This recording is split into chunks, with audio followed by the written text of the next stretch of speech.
Hello everyone. आज के video में हम क्लास 9 बायोलॉजी का diversity in living organism chapter को कंटिन्यू करेंगे। ठीक है, प्रीवियस क्लासेस में हमने किंगडम प्लांटी के बारे में पढ़ा और इसमें हमने इसके 3 डिवीज़न के बारे में ऑलरेडी पढ़ लिया। वो डिवीज़न कौन कौन से थे? थैलोफाइटा, ब्रायोफाइटा और टेरिडोफाइटा। ठीक है, तो इन 3 डिवीज़न के बारे में हमने ऑलरेडी पढ़ लिया। आज के क्लास में हम चौथे डिवीज़न के बारे में पढ़ेंगे जो कि है जिम्नोस्पर्म, और इसके नेक्स्ट क्लास में हम एंजियोस्पर्म के बारे में पढ़ेंगे जो कि 5वां डिवीज़न है। तो किंगडम प्लांटी को 5 डिवीज़न में डिवाइड किया गया है: थैलोफाइटा, ब्रायोफाइटा, टेरिडोफाइटा, जिम्नोस्पर्म और एंजियोस्पर्म। ठीक है, तो अब एक इम्पॉर्टेंट टर्म आता है क्रिप्टोगेम्स और फेनेरोगेम्स। तो आगे जिम्नोस्पर्म और एंजियोस्पर्म को पढ़ने से पहले हमें ये समझना ज़रूरी है कि ये क्रिप्टोगेम्स क्या होते हैं और फेनेरोगेम्स क्या होते हैं। ठीक है, तो पहले इसे समझते हैं। हमने अभी तक जो 3 डिवीज़न के बारे में पढ़ा ना, यानी थैलोफाइटा, ब्रायोफाइटा और टेरिडोफाइटा, ये सभी क्रिप्टोगेम्स के अंदर आते हैं। और अब जो हम जिम्नोस्पर्म और एंजियोस्पर्म के बारे में पढ़ेंगे वो सभी फेनेरोगेम्स के अंदर आते हैं। तो पहले देखते हैं कि क्रिप्टोगेम्स और फेनेरोगेम्स के बीच क्या डिफरेंस होता है। तो जो पहला डिफरेंस है क्रिप्टोगेम्स और फेनेरोगेम्स के बीच में, वो क्या है कि क्रिप्टोगेम्स में सीड्स जो है वो नहीं प्रेजेंट होते हैं, यानी ये सीडलेस होते हैं। ठीक है, और फेनेरोगेम्स में सीड्स प्रेजेंट होते हैं। दूसरा जो डिफरेंस है वो है कि हिडन रिप्रोडक्टिव ऑर्गन्स, क्रिप्टोगेम्स में रिप्रोडक्टिव ऑर्गन जो होते हैं वो छुपे हुए होते हैं, हिडन होते हैं। ठीक है, और फेनेरोगेम्स में रिप्रोडक्टिव ऑर्गन जो होते हैं वो एक्सपोज्ड होते हैं। थर्ड डिफरेंस जो है वो है कि प्रिमिटिव प्लांट्स, क्रिप्टोगेम्स जो होते हैं ना वो प्रिमिटिव प्लांट हैं, यानी कि लेस इवॉल्व्ड हैं ये, और फेनेरोगेम्स एडवांस प्लांट हैं और ये ज़्यादा इवॉल्व्ड हैं। और इसके एग्जाम्पल क्या क्या हैं? जैसा मैंने अभी बताया, थैलोफाइटा, ब्रायोफाइटा और टेरिडोफाइटा। और फेनेरोगेम्स के क्या एग्जाम्पल हैं? जिम्नोस्पर्म और एंजियोस्पर्म। उसके अलावे 5th डिफरेंस जो है वो है कि it includes both vascular and non vascular plants. Non vascular plants क्या क्या हो गए?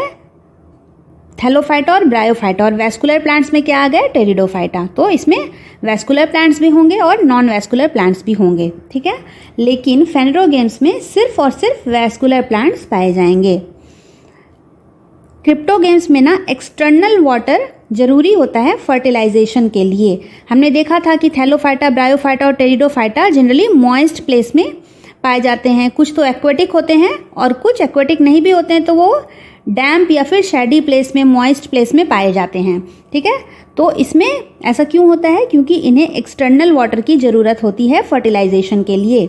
लेकिन फेनेरोगेम्स में एक्सटर्नल वाटर की ज़रूरत नहीं होती है फर्टिलाइजेशन के लिए। तो ये मेन जो है यही डिफरेंस है क्रिप्टोगेम्स और फेनेरोगेम्स के बीच में। तो आज हम जिम्नोस्पर्म के बारे में पढ़ेंगे और नेक्स्ट क्लास में फिर एंजियोस्पर्म के बारे में पढ़ेंगे जो कि फेनेरोगेम्स के अंदर आते हैं। ठीक है, तो चलिए स्टार्ट करते हैं। तो ये जो वर्ड है जिम्नोस्पर्म, वो ग्रीक वर्ड से बना होता है, जिसमें जिम्नो का मतलब होता है नेकेड और स्पर्मा का मतलब होता है सीड। यानी कि वैसे प्लांट जिनमें की सीड्स जो होते हैं वो नेकेड होते हैं, उसे ही हम जिम्नोस्पर्म बोलते हैं। यानी हम इसे ये बोल सकते हैं कि सीड्स आर विदाउट फ्रूट्स। हम जनरली कोई भी फ्रूट खाते हैं, मान लो ये एक एप्पल है, ठीक है, तो इसमें क्या होता है? यहाँ पर सीड्स होते हैं।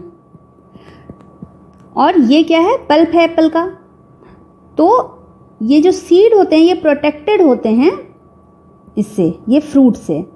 लेकिन जिम्नोस्पर्म में ऐसा नहीं होता है, यानी कि सीड्स जो होते हैं वो फ्रूट से प्रोटेक्टेड नहीं होते हैं, यानी सीड्स आर विदाउट फ्रूट्स। तो the plants of this group bears naked seeds, naked seeds होते हैं, and are usually perennial, evergreen and woody. ठीक है, इसके एग्जाम्पल्स क्या हैं? पाइन्स और देवदार। इसमें ट्रू रूट्स, स्टेम्स और लीव्स जो होते हैं वो प्रेजेंट होते हैं। वैस्कुलर टिश्यू भी इसमें प्रेजेंट होते हैं। लेकिन वैस्कुलर टिश्यू के कुछ एलिमेंट, जैसे जाइलम में हमने 4 एलिमेंट देखा था और फ्लोएम में भी हमने 4 एलिमेंट देखा था, है ना।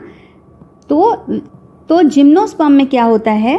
जाइलम का वैसल जो होता है ये एब्सेंट होता है, और फ्लोएम में कंपेनियन सेल्स जो होते हैं वो एब्सेंट होते हैं।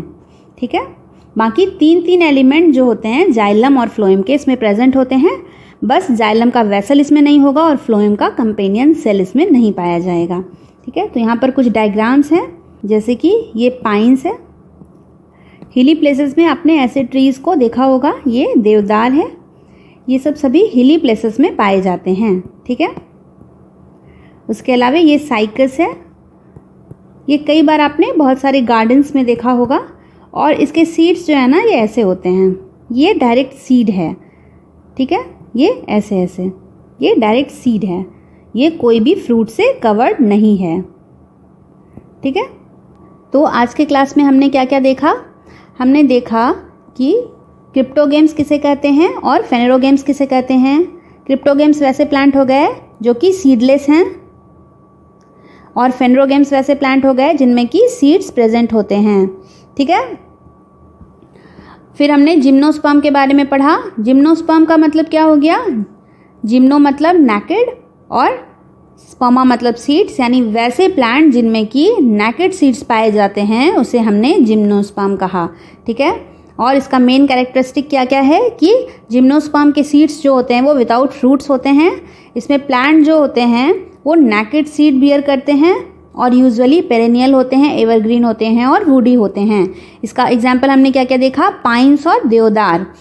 ठीक है, इसमें ट्रू रूट्स क्या होगा? प्रेजेंट होगा, स्टेम भी प्रेजेंट होगा और लीव्स भी प्रेजेंट होंगे, वेस्कुलर टिश्यू भी इसमें प्रेजेंट होंगे, लेकिन जाइलम का वेसल इसमें एब्सेंट होगा और फ्लोएम का कंपेनियन सेल इसमें एब्सेंट होगा। उसके अलावा हमने कुछ डायग्राम्स देखा, जैसे कि ये पाइन का डायग्राम है, ये देवदार है और ये साइकस ट्री है। हमने जिम्नोस्पर्म के सीड के बारे में भी पढ़ा कि ये ऐसे स्ट्रक्चर के होते हैं और ये बहुत ही हल्के होते हैं ताकि इसमें डिस्पर्सल आसानी से हो, और ये कोई भी कवरिंग से सराउंडेड नहीं होते हैं। तो आज के क्लास में इतना ही। आई होप आपको ये क्लास अच्छा लगा। अगर आपको मेरे वीडियोस अच्छे लगते हैं तो please like, subscribe and share with your friends. ऐसे ही पढ़ते रहिए, सीखते रहिए and be your better self. Thank you.